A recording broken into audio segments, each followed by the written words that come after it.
How do I get team out of bad form and low morale on FM? Zealand. Maybe he needs to come and save one of my saves. That's why, viewers, it's happening again. To a lesser extent, but you'll see. You'll see.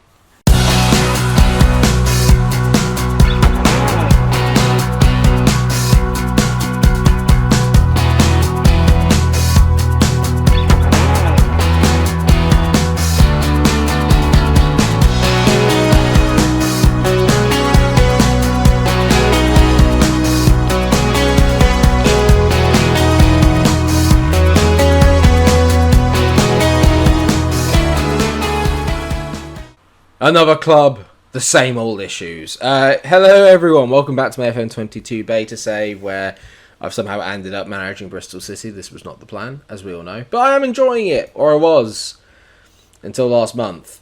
You can see here that we left at a pretty decent place in the season. We were like, oh, okay, beating Sunderland 2-0 is pretty good. Beat Stoke away, and I thought, this is easy. Then did not win for the entirety of September. And today I've got two massive games. Rivals Cardiff.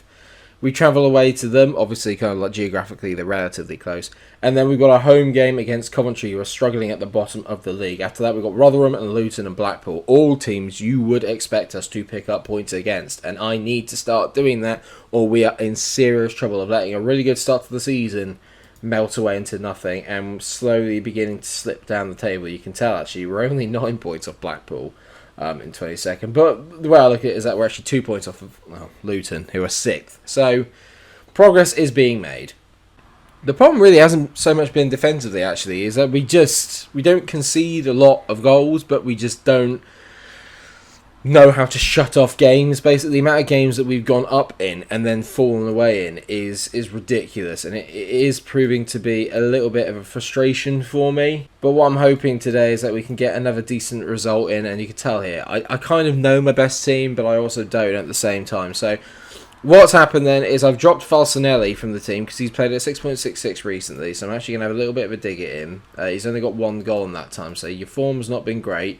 Put your arm around him and just say, I need you to pick yourself up. He says he can improve. I'm going to give him a little rest today. So what I've done is I've gone with this as the team. Bentley's in goal. De Silva, Phillips, Viner and Byron make up the back four. Then in the middle I've got Masengo on the deep line playmaker with Williams in there as well. O'Dowda's on the left. Alex Scott is in the middle. Vyman has come in on the right hand side. And Palmer is going up front. He's actually been very good for me as Cole Palmer. He's got 4 goals so far this season. Well, there's a much more wide range of goal sources this year. Last year we were very much just kind of, well, we didn't really score any goals. But it was very much just kind of like down to a couple of the players up front. This time the midfield chipped in with a fair amount of goals, so I feel a little bit more confident in our ability to score. It's just been a little bit of a struggle kind of getting enough in games to wins. I shouldn't say how much this means to the fans. We're apparently underdogs today, but let's go out there and make them proud. Like I said, we have not won in a month. This would be a really good time to start turning it around. I've got my pre-game banana. Andy Murray always used to have a banana. He's a great competitor. Novak. Byron whips it in, nearly over to O'Dowda. Not quite. Masengo's a player who's been really, really good for me on a majority of FMs. I do like signing him, and I haven't really given him much of a chance this year. So Masengo gets to the line.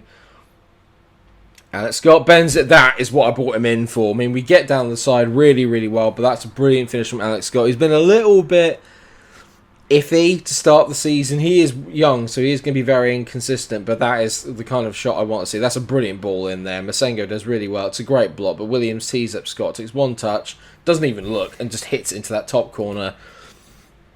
That is what I wanted. That's a really, really good start. Chris Wilder is now in charge of Cardiff. Okay. You can tell as it looks like Newcastle and Burnley are kind of beginning to pull away from them. Burnley actually inflicted our first defeat of the season. We were a bit unlucky, to be fair, in that game. We probably could have won, but Kiefer Moore scored. I mean, they just got big men up top. I've got some very decent defenders at the back. Obviously, Nat Phillips is a bit of a heading magnet, but there's only so much he can do. As Joe Rawls whips the ball in, Kiefer Moore there just gets in ahead of everyone else, heads it in. As you were, 1-1. Told you we can't not concede. Just one win will set us off again on a good path, especially in this little run of fixtures we've got coming up. We should really be looking getting some free points in here. If I don't get at least 9 points in like the next 5 games or so, I'm going to begin to worry a little bit, because then we've got some really hard fixtures. Vyman, great ball over to Byram. Pick your man out. I don't know why he decided he would turn back there. He didn't need to. Could have just whipped a first-time ball into the corridor. Masengo to Scott. Alex Scott, he's having a very good game, and Masengo is teeing him up brilliantly, dictating that midfield. Is Masengo and Williams. They're having a really good game. We've just got to make sure we actually make it count. So they're just going to keep going along to keep for more, and he's going to keep... Not against Nat Phillips, you won't win. Alex Scott into O'Dowda. O'Dowda drives through on goal. That went over the line. It's a decent-ish effort, but it's got to be in the far corner. I don't know why he's going into the middle of the goal. It's got to be a far corner hit. What are you doing? Andy Vyman's playing at 6.4. It's to be expected. It's been a bit of a weird one, because on the stats you'd say Cardiff have bossed it, but when you look at the actual highlights, we are the ones that have kind of carved out the better opportunities. Vyman's got to come off. He's just not having a good game, so Vyman's going to come off. I'm going to move Cole Palmer out there, and Vyman's going to come off. On comes Falcinelli. I'm going to make a little change as well. I'm actually going to drop Masengo from deep line playmate, but I'm going to put him on defend, just to let him... I just need him to kind of come back and do a little bit more, maybe, because they're picking up little places in there. Maybe we have to play for second balls against Collins and Kiefer more. I think that's part of the problem. I think it's been a little bit more even in the second half. I mean, they're having a very good game in terms of rules and faults. Maybe I need to probably push up my wing backs a bit. I mean, Barham's having a shocker, so Sam Barham's going to come off. Viner's going to come on. Barham comes off. On comes Rob Atkinson. Come on, Rob. I need you to do me a favour. Get out there and make the difference, bud. Confirm sub. On you come. It's not often I've given someone a little team talk before he actually goes on the pitch. Chapman's gone for O'Dowda. He is yet to contribute anything to the team so far this year. Not my best signing, but at least he was on a free, so it hasn't really cost us anything. I mean, the way I'm looking at this is that we've kind of dominated the second half a little bit more. There's a highlight. Please don't let Cardiff score. Collins plays it in. Well played, Masengo. That's the deep line playmaker on defend. That's what that is. That's tactical genius from me. Viner plays it back to Atkinson. I'm readying the banana in celebration if we score. Weimar. Yes. No. Weimar into Scott. Good ball. Palmer. Oh, Falcinelli had made the run there. Masengo finds him. Falcinelli chips it. Oh, he's... Oh, come on, Diego. Palmer. Get rid of that. Palmer. Back to Weimar. Great block by Colwell. Williams. Masengo. Chips it to Harry Chapman. No way. Chapman. Tee it back. De Silva. No! De Silva. Why don't you whip it in, you... I can't believe we've not won this game. A 1-1 away at our rivals isn't bad. If I manage to win the next game against Coventry, then suddenly it doesn't look so bad, and it's a pretty decent point. Still chasing first win in 6, but if you look at that, we've only lost 2 games. We're certainly hard to beat. I forgot to mention one thing as well. We did sell our backup goalkeeper, Max O'Leary. He's gone, and I brought in Jacob Hine on loan from Arsenal just to fill in, basically. He's okay, but he probably won't get any game time. I hope not. Funny enough, I talk about Jacob Hine, and Arteta's not happy with the lack of game time he's had. Right, okay, we need to win, obviously. I need to beat Coventry. This is a massive game. In real life, Coventry are doing really, really well. In this, not so much. I also want to bring your attention to a young lad here called Danny Jones. Now, Danny Jones is probably the first new gen I've seen on the game that looks very good. Pace-wise, and that he's probably a little bit slower than you'd want for a winger, but actually, when you look at 10-13, isn't bad. His mentals are good. His technicals are pretty decent.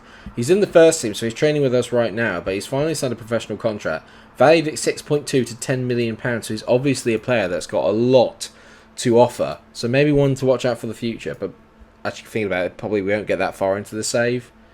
Right, well, to be fair, we played a lot better in the second half when I had Cole Palmer playing on that right-hand side, and Falcinelli went back up top. So we've moved back to that, and Andy Vyman has dropped back down to the bench. Other than that, I'm going to keep the same team. I thought we played pretty decently. Byram needs to kind of pull his finger out a little bit. He's not quite been at it. And I'm going to drop Masengo. Actually, no, I'm going to keep him on support because I feel that, obviously, a game against Coventry at home is where we want to press up and dominate the ball a bit more, and dominate them a bit more as well. We dominate the ball against the majority of teams. We're a very good technical side. I think it's just obviously when we come up against quite direct teams, we do tend to struggle. And I guess I'm fed up of our I'm fed up of our poor form. Let's carry on going. Hopefully Coventry are maybe a bit more technical, and that will make it a little bit of a more kind of you play, we play kind of game, which suits us down to the ground. They've got 2 banks of 3, and 2 wing backs, so this is going to be hard to break down straight off the bat. Their best player is probably Callum O'Hare. He's a very good player. Used to play, I think, for Aston Villa. He's a Villa youngster. Very, very solid player. Cole Palmer over a free kick. Hits it. Decent save there by Moore. I don't think I've actually scored many direct free kicks yet this season.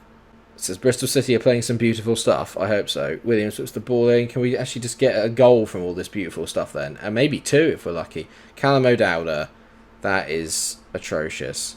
I'm not really playing much of a high line, but it looks like there's balls over the top if they want it. We shouldn't be getting done on the wings, considering they've got fullback. They've only got wing backs. That's not good. Well played, Weimer. That's really poor by Masengo. Walker. It just goes well. It's so poor though in the middle of the park. You need to be winning those. You got to be winning 50-50s. You can't be namby-pambying around and not winning your 50-50 battles in the middle of the park. That's not good enough. It's not often I do this, but what I am going to do actually is I'm going to move the fullbacks up. I'm really, really going to press the issue here because I think that that's the area we need to get into. Forget working the ball into the box. Let's get it wide, like really wide. Let's stretch them out. Get really wide and try it like that. But what I am going to do is I'm going to drop Masengo a little bit deeper and get him playing as the deep line player. Or get him on that defensive deep line playmaker role. So I'm going to try and really press my fullbacks up against theirs and overload them on the wings, because that's where the chances are going to come from. If I can overload them on the wings and work it in that way, I think we'll be in business. But we need to try and just get down that side. I don't like what I've just seen. It's not a good performance. So what I'm going to do, I'm going to cheat a little bit here. I'm going to let the wingers go and sit on attack. I'm going to push the fullbacks back, but then what I'm going to do is get them wing back, attack from Byram and attack from Silva. Let's really, really try and press it home. Like I said, I've got to try and get down those wings. That's the area where we're going to hurt them. This game is drifting at the moment. It's just drifting. I just can't get, in this year's game, I just can't get reliable goal scorers. It's so frustrating. Cole Palmer's going to go as the second striker.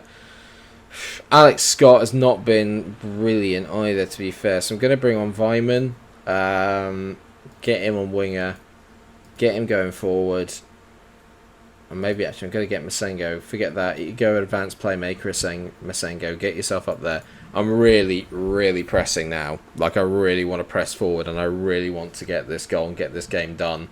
We have to. We have to win at home to Coventry. You can't not be. Great tackle by De Silva, finally. That's off. He's off right now. We're definitely pressing. We're definitely going forward now. They're down to 10 men. Kane goes off. Right, everyone forward. I just need that one win. One win will set us off. Cole Palmer, please put this in. Palmer. Get in, Cole. Well done, Cole Palmer. That is what I needed. Right, everybody just calm the hell down. Lovely, lovely, lovely. That takes us up back into the playoffs, up into 5th position.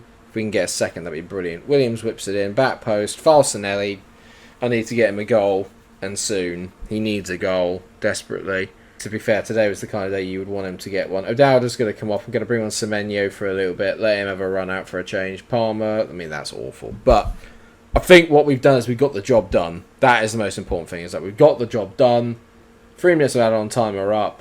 It took a Cole Palmer free kick to do it. Well done. 1-0. We're back on the winning trail. Up to 6th with 24 points. Good. Really, really good. Well done. Now, hopefully, we can build on that because we've got Rotherham in 10 days' time. They're a team I would expect us to be looking at beating. Then you've got Luton, Blackpool, Blackburn. Then comes the big month. And we will come back for the start of November where we take on Newcastle and then Reading away. Bournemouth after that as well. It's going to be a very, very tough month, that. But I'm feeling pretty confident about it all. I feel much better than I did beforehand. We got a win. The rot has stopped. And when you look at it there, actually, it means that we've only lost 2 games all season. Suddenly, it paints a very, very different picture of where we are at. Not too bad at all. Hopefully, we can pick up some more greens, at least in the next 3 fixtures. Blackburn away will be difficult, but I'm hoping we can win these 3. Thank you so much for watching today's episode. I hope that you have enjoyed it. Of course, if you have, please drop a like on the episode. Share, subscribe, do all those wonderful things. And until I see you again, take care, everybody, and stay cool. Bye. Yes!